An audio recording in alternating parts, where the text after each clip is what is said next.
गुरु प्यारी साध संगत जी, राधा स्वामी जी। साध संगत जी, आज सोलन में हजूर जी ने सत्संग किया। यह सत्संग बहुत ही प्रभावित था। हजूर जी ने आज जो सत्संग फरमाया उसका केवल एक ही उद्देश्य था कि इस संसार में केवल और केवल वे परम पिता परमात्मा ही हमारा है। उसके सिवा हमारा इस संसार में कुछ भी नहीं है।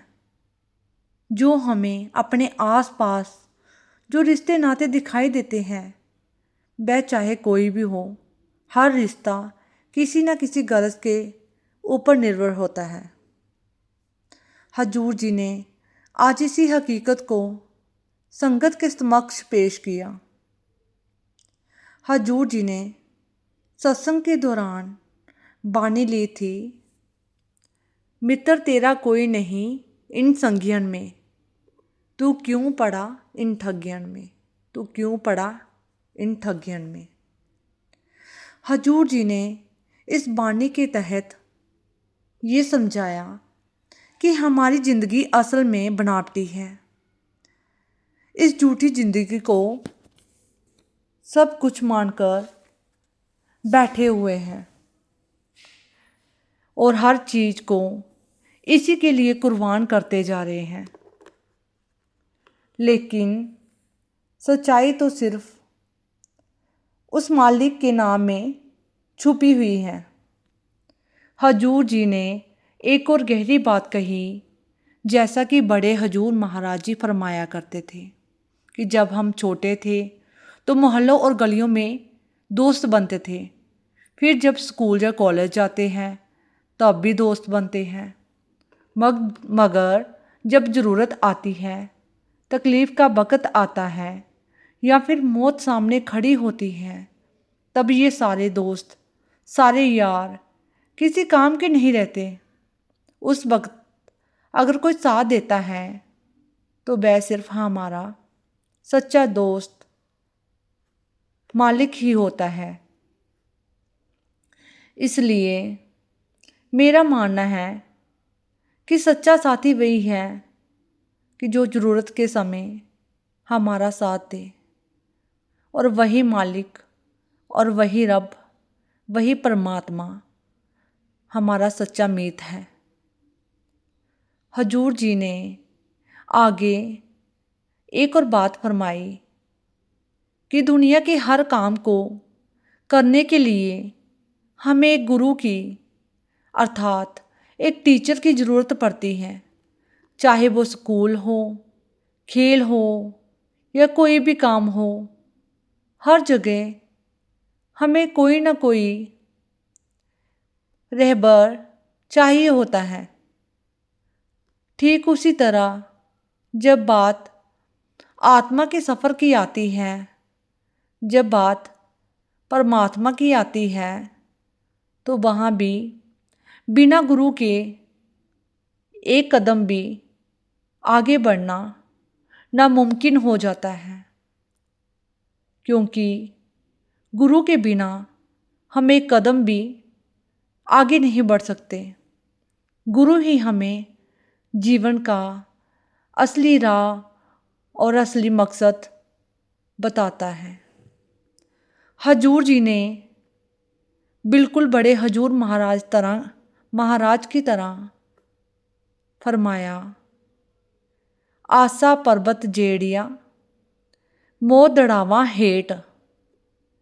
मतलब कि ये जो इंसान की इच्छाएं हैं, ये जो तृष्णाएं हैं, ये हिमालय से भी ऊंची है, और सारी ज़िंदगी हम इन इच्छाओं के पीछे दौड़ते रह जाते हैं और हमें ये तक नहीं याद रहता कि मौत हमारे सामने आकर खड़ी है। ना जाने वो कब और कैसे आ जाए। इस दुनिया से एक दिन जाना तय है, लेकिन ये कब होगा इसका किसी को कोई अंदाज़ा नहीं है। मौत किस वक्त हमारे दरवाजे पर आ जाए ये किसी को नहीं पता। हम सबको एक दिन अपने रिश्तेदारों, अपने परिवार को छोड़कर जाना है। इसलिए दोस्तों, हमें उस असल मकसद की तलाश करनी चाहिए जिसके लिए हमें ये जन्म मिला है, हमें ये इंसानी जन्म मिला है। हमें समझने की कोशिश करनी चाहिए कि आखिर हमें इस धरती पर क्यों भेजा गया है। जब तक हम इस सवाल का जवाब नहीं खोज लेते, तब तक हमारी ज़िंदगी व्यर्थ है। संत महात्माओं और अपने सतगुरु के बताए रास्ते पर चलने की कोशिश हमें स्वयं करनी है और उनके बताए रास्ते पर चलकर ही हम अपने असली लक्ष्य को प्राप्त कर सकते हैं। हजूर जी ने इसके लिए एक बहुत सुंदर उदाहरण दिया। उन्होंने बताया कि जैसे कि एक फिल्म में एक हीरो होता है और एक डायरेक्टर, लेकिन उस हीरो की असली सच्चाई सिर्फ डायरेक्टर को ही पता होती है। हीरो को एक किरदार निभाने के लिए कहा जाता है। जब वह हीरो स्टेज से नीचे उतरता है तो ना वहाँ कोई हीरो होता है, ना कोई विलन होता है, और ना ही कोई एक्टर और ना ही कोई एक्टर्स। ठीक उसी तरह हमें भी परमात्मा ने इस दुनिया में भेजा है, जिसका किरदार निभाने के लिए किसी को पति का रोल मिला है, किसी को पत्नी का, किसी को माँ का और किसी को बाप का, किसी को भाई का और किसी को बहन का। मगर अफसोस है कि इन किरदारों को निभाते निभाते हम इतना भूल गए कि इस दुनिया में हमारा असली मकसद क्या है। हमें उस मंजिल की तलाश करनी है जो हमारी आत्मा का सच्चा घर है, और उस मालिक तक पहुंचना है जिसने हमें ये जन्म दिया है। और ये तभी हो सकता है जब तक हम अपने किरदारों को निभाते हुए और भीतर से जागते रहें। आगे हजूर जी ने हजूर महाराज जी की याद में एक बहुत ही भावुक बात कही। उन्होंने बताया कि हजूर महाराज जी ने करीब 40 साल तक हमें एक ही बात बार बार समझाई जाती है। और संगत जी, अब मैं वो बात आपसे साझा करने जा रही हूँ। एक बात समझाई गई थी कि अब मैं वो बात आपके साथ शेयर करना चाहती हूँ कि जब हजूर जी ने आखिर में ये कहा कि अगला सत्संग 11 मई को है, तो संगत जी ये सुनकर खासकर बीबियाँ और कुछ भाई भी बहुत ज़्यादा इमोशनल हो गए। बीबियाँ तो बहुत ही भावुक हो गई थी और वे रोने लगी थी। उनकी आंखों में आंसू साफ नजर आ रहे थे। अगला सत्संग 11 मई को आएगा। जैसे ही बाबा जी ने ये कहा, वे बड़ी खुशी के साथ आ सकते हैं। ठीक उसी तरह जब आज हजूर जी ने ये बात कही तो संगत जी देखिए, जैसे बाबा जी और सत्संगी में कहते हैं कि कल कोई और होगा, तो अब आप समझ सकते हैं कि ये कितना इमोशनल पल था। संगत जी, हमें बाबा जी के उपदेश के अनुसार भजन सिमरन पर फोकस करना है।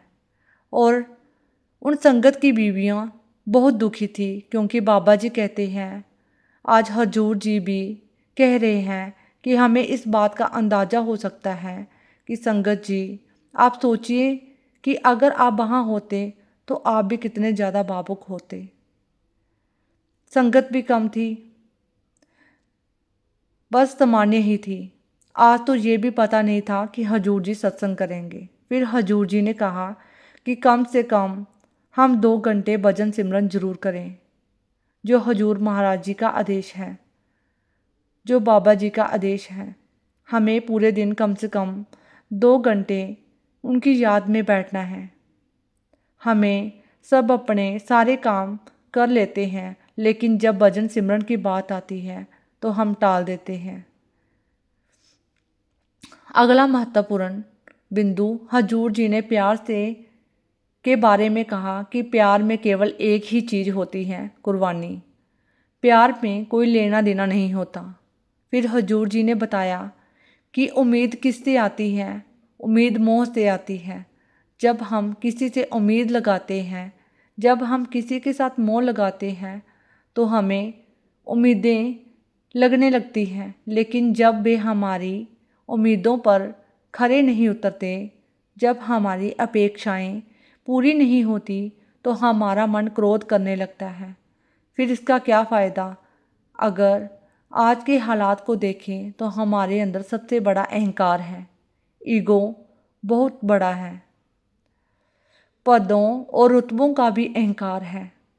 अगर माँ बाप हमें कुछ कहते हैं तो हम नहीं मानते, लेकिन जब किसी दोस्त का फ़ोन आता है या कोई जिम जाने को कहता है तो हम तुरंत तैयार हो जाते हैं। हमें शीशे में अपनी शक्ल देखकर बहुत अहंकार करते हैं। हम अपनी सुंदरता का इतना ध्यान रखते हैं कि चाहे शीशा भी टूट जाए पर हम अपनी शक्ल को सजाते रहते हैं। हजूर जी ने बहनों के बारे में कहा कि अब देखो, बीवियां कितनी पार्लर जाती हैं, इतनी लंबी लाइनें होती हैं जितनी अस्पतालों के सामने नहीं होती। हमारे चेहरे के लिए अलग अलग क्रीम्स हैं, दाढ़ी के लिए अलग अलग, सुबह के लिए अलग, शाम के लिए अलग, पैरों के लिए अलग क्रीम है। हम किन कामों में फंसे हुए हैं? क्या हम अपनी शक्ल के साथ आगे बढ़ सकते हैं? हम मालिक के लिए वक्त कब निकालेंगे? अपने शरीर को सजाने में लगे रहते हैं, जबकि सारी दुनिया झूठी है। झूठा राजा, झूठा प्रजा, झूठा सारा संसार। दोस्ती करो, क्योंकि दुनिया के रिश्ते आगे नहीं बढ़ सकते। संत निर्मल, जिनको आप पहचानते हैं, हजूर जी ने कहा कि हमें अपनी असली पहचान करनी है। जो भी हमें बताया जाता है हमें उसे समझने की कोशिश करनी चाहिए। हजूर जी ने सत्संग के बारे में बताया कि स्वामी जी कहते हैं, प्रेम करो सत्संग में। अब सत्संग क्या है? सत्संग में राजाओं महाराजाओं की कथाएं नहीं सुनाई जाती।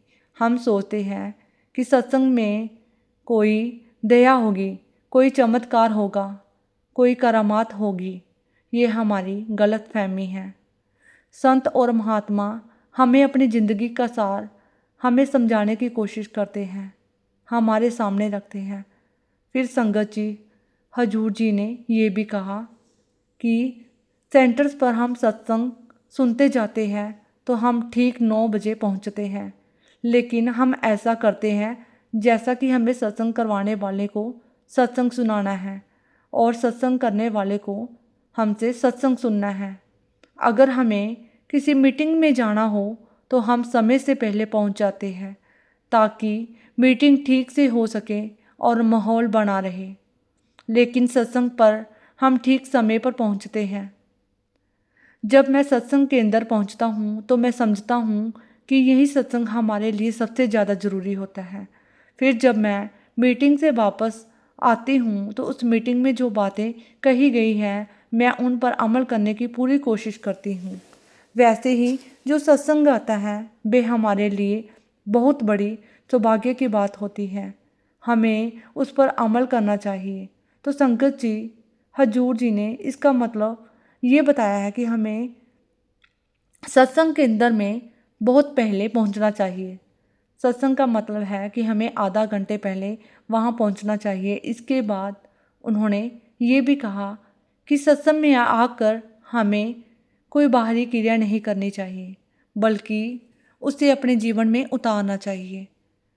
जब मैं सत्संग सुनने जाती हूँ, मेरा यही लक्ष्य होता है कि मुझे मालिक की भक्ति करनी है और कैसे करनी है। बड़े महाराज जी कहते थे कि सत्संग वह है जो हमें धूप से बचाता है, तपिश से बचाता है, दुनिया की धूप से। बड़े महाराज जी ने हमें ये 40 साल तक समझाया। बाबा जी को भी 35 साल हो गए समझाते हुए, लेकिन हमें समझ तभी आएगी जब हम उनके शब्दों पर अमल करेंगे। फिर हजूर जी ने बताया कि हम अभी ज्ञान में हैं, लेकिन समझ और ज्ञान में क्या फ़र्क है। उन्होंने एक बहुत सुंदर उदाहरण भी दिया कि अगर हम मान लें कि कहीं जाना है और रास्ते में बारिश हो रही है और किसी इंसान ने उस रास्ते का पूरा नक्शा पढ़ा हो, पूरा रास्ता जानता हो, एक ने गाड़ी भी चलाई हो और उस रास्ते की तरह हर टेढ़ी मेढ़ी जगह का पता हो, तो आप किसकी गाड़ी में बैठेंगे? उस व्यक्ति की जिसे अनुभव हो, या उस व्यक्ति की जिसके पास सिर्फ ज्ञान है लेकिन अनुभव नहीं? फिर हजूर जी ने नाम और शब्द के बारे में बताया कि आजकल हम अलग अलग दिन धर्मों रात और मजहबों नाम कुमारी से आए हैं। नानका कभी चढ़ी हम रहे दिन रात, उसे अल्लाह वो कहते हैं, कुमार, कभी वो रब रस्त कहते हैं, जो 24 कभी घंटे किसी और नाम से हमारे याद साथ करते रहता हैं। है। 10वें उसी की पातशाह जी तलाश ने में हम फरमाया हैं। था कि हमने जैसे एक 1100 लड़की की नाम शादी लिखे, होती है लेकिन तो उसे अंत सिखाया में जाता है उसे नाम ही अपने कहकर मायकों ध्यान को कर भूल दिया, जाओ। जिसका कोई पर नाम नहीं। पर क्या वे सच वो में तो भूल नाम ही जाती है? उसका कोई नाम नहीं क्या होता। कोई अपने माँ बाप को भुला 52 सकता अक्षर है? है, सब कुछ और जब वो अपने उसमें पति के समाया साथ है। जीवन जीने लगती है ये तो अक्षर धीरे धीरे अपने ना पीछे खत्म छूटे होंगे, परिवार को ना भी मिटेंगे। भूलने लगती है। ये कोई क्यों? शब्द नहीं, ये वह क्योंकि शक्ति है अब वो नाता नया है, जिसने पूरी उसमें सृष्टि को प्रेम है। बनाया, ठीक जिसने उसी सारी प्रकार कायनात जब वह रची। मालिक से जुड़ता अगर वह है मालिक तो अपने आप ही नाम दुनिया को के रंग इस तमाशों, सृष्टि से वापस विकारों बुला उसे ले, फीके लगने तो लगते ये हैं। परलौकिक अवस्था फिर आ बात आती है जाएगी। भजन सिमरन की। अगर हम शरीर कहते से हैं भजन वापस सिमरन बुला तो ली बहुत तो मुश्किल है, हमारी मृत्यु पर हो हजूर जी जाएगी। महाराज जी क्या हमारा कहते हैं मकसद कि हमें अपने संतुलित आप को जीवन जीना है। पहचानना है। हम या तो एकदम हजूर जी दुनियादारी ने में खो जाते फरमाया हैं या कि फिर आज के समय एकदम के वैराग्य लिए में चले जाते ये हैं। बहुत जरूरी है फिर हजूर कि जी हम ने अपनी एक पहचान उदाहरण दी धन कि दौलत मन पर रेत का आधारित गोला कर है, लेते हैं। अगर उसे जोर से दबाओगे स्वामी जी तो कहते वो हैं बिखर जाएगा, कि पर अगर प्यार धन से तेरे काम संभालोगे नहीं आएगा। तो वो अपने चलो रूप छोड़ो में ये सब, बना रहेगा। आखिर हम मन तो के ये साथ सब भी कुछ यही करना है। एक पल में जब मैं छोड़कर इसे जाना है। प्यार से समझाता हूँ आज के तो ये दौर मेरे में काबू में रहता है, हमने पूरी पर अक्सर मौजूदगी जबरदस्ती पैसों करने पर लगते बना हैं। ली है। अगर कोई पर जो सच्चे संत मुझसे पूछे महात्मा कि हैं तुम कौन उन्होंने हो, कभी भी अपने तो परिवार मैं को छोड़ा नहीं। नाम बताता हूँ, हमें उनके उदाहरण देखने कॉलोनी चाहिए। बताता हूँ, अपनी उन्होंने गाड़ियों के बारे में दुनियादारी भी बताती हूँ, निभाई है अपने और प्रभु की पद के भक्ति को बारे में भी बताती हूँ। अपनाया है। मैंने अपना तो दायरा साथ बढ़ाता संगत हूँ। जी, अगर आपको पैसे के लालच ने बाबा तो जी का हमारा सत्संग अच्छा स्वभाव ही लगा बदल हो, दिया है, हजूर जी हमारा का सत्संग व्यापार अच्छा पूरी लगा तरह हो, से तो बदल मेरे दिया चैनल है। को सब्सक्राइब पैसे जरूर की करें जी। शुरुआत व्यापार से हुई थी, राधा लेकिन स्वामी जी, ये सोच हम रिश्तों राधा में भी स्वामी जी। ले आए। जब बाप बूढ़ा हो जाता है तो बेटा उससे पहले ज़मीन के कागजात लेकर कहता है कि जब तक तुम ज़मीन के कागजात नहीं दोगे मैं तुम्हारी सेवा नहीं करूँगा। तो साथ संगत जी, हजूर जी ने बड़ी स्पष्ट से आज की सच्चाई को समझाया है जो आजकल बहुत ज़्यादा बढ़ रही है। हम रोज़ाना दुनिया में ऐसी खबरें सुनते हैं जो छोटे बच्चों भी देखकर सीख लेते हैं। क्या कहता है बच्चा? जब तक आप मुझे उठाकर नीचे नहीं ले जाओगे मैं आपके आदेशों को नहीं मानूंगा, पढ़ाई नहीं करूंगा। वही बातें हम पर भी लागू होती हैं। तो साथ संगत जी, अगर आपको ये सत्संग हजूर जी का अच्छा लगा हो तो आप मेरे चैनल को सब्सक्राइब करें और लाइक कमेंट और शेयर करें जी। राधा स्वामी जी, राधा स्वामी जी।